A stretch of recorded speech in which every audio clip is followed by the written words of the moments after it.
Assalamualaikum warahmatullahi wabarakatuh. Alhamdulillahirabbil alamin. Allahumma shalli wa sallim wa barik ala sayyidina Muhammadin wa ala alihi wa sahbihi ajma'in. Amma ba'd. Anak-anakku murid SMP Islam Al-Azhar 26 Yogyakarta, ayah bunda, bapak ibu saudara kaum muslimin dimanapun Anda berada. Pada suatu hari ada seorang cucu bertanya kepada kakeknya, "Kek, apa toh manfaatnya kita tiap hari tadarus membaca surat Al-Quran? Toh selama ini saya belajar Al-Quran, saya membaca Al-Quran gak ada manfaatnya, gak ada faedahnya, gak saya rasakan." Maka tanpa banyak berpikir kakek itu mengajak cucunya ini ke kandang sapi. Di kandang sapi itu terdapat sebuah keranjang yang terbuat dari bambu yang cukup rapat, yang biasanya digunakan untuk ngambil atau mengangkut kotoran sapi. Nah, sang kakek memerintahkan kepada cucunya ini untuk mengambil air dengan keranjang tersebut untuk mengisi bak tempat minum air sapi, tempat minum sapi. Dilakukanlah oleh cucunya. Dari ambil selokan, air diambil selokan, diangkut bahwasanya, namun yang namanya keranjang dari bambu, serapet apapun itu kalau untuk bawa air mesti bocor. Berulang kali, sampai ambil, sampai ke baknya ternyata airnya tinggal sedikit atau bahkan mungkin sudah habis.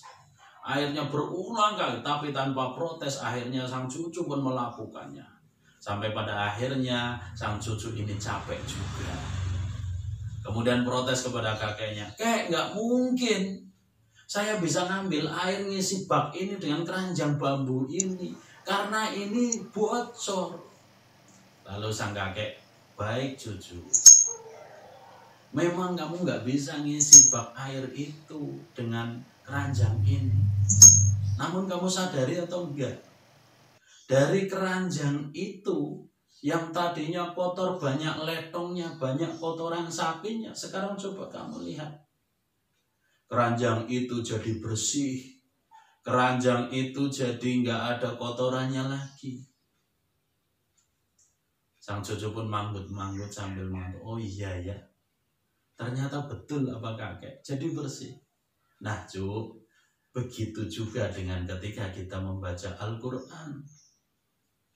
Mungkin secara langsung kita belum mendapatkan manfaat dari Al-Quran. Bahkan terkadang kita untuk membaca pun masih gandrendet, nggak lancar.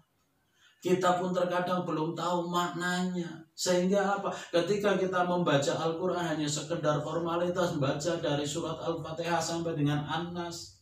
Itu pun terkadang dengan cepat-cepat membaca target. Di bulan Ramadan harus khatam 2 kali. Nah, secara langsung anak-anak sekalian, mungkin kita tidak dapat mendapatkan manfaat. Tapi percayalah, ketika kita rajin membaca Al-Quran, banyak sekali hikmah yang akan kita dapatkan. Ala bidzikrillahi tatmainnul qulub. Dengan membaca Al-Quran berarti mengingat Allah Subhanahu wa Ta'ala. Dan ketika kita ingat dengan Allah Subhanahu wa Ta'ala, berzikir kepada Allah Subhanahu wa Ta'ala, maka hati kita akan menjadi tenang. Percayalah, lakukan ini secara istiqomah.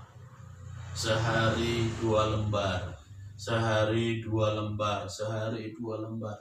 Istiqomah terus. Atau sehabis sholat ketika bulan Ramadan ini, sehabis sholat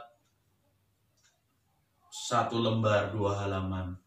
5 kali sholat berarti sudah 10 halaman. 2 hari nanti bisa khatam 1 juz. Ataupun kalau memang kita mentargetkan, monggo silahkan, nggak masalah. Tapi yang terpenting adalah kita istiqomah membaca dari awal sampai akhir Al-Quran ini. Fa insyaallah Dengan kita membaca Al-Quran, hati kita akan menjadi tenang. Dan yang terpenting, nanti di akhirat, Al-Quran ini akan menjadi penolong kita. Al-Quran ini akan memberikan syafaat kepada kita ketika yang lainnya tidak dapat memberikan pertolongan. Terima kasih. Tetap istiqomah baca Al-Quran. Kurang dan lebihnya mohon maaf. Wallahul muwaffiq ila aqwamit thoriq. Wassalamualaikum warahmatullahi wabarakatuh.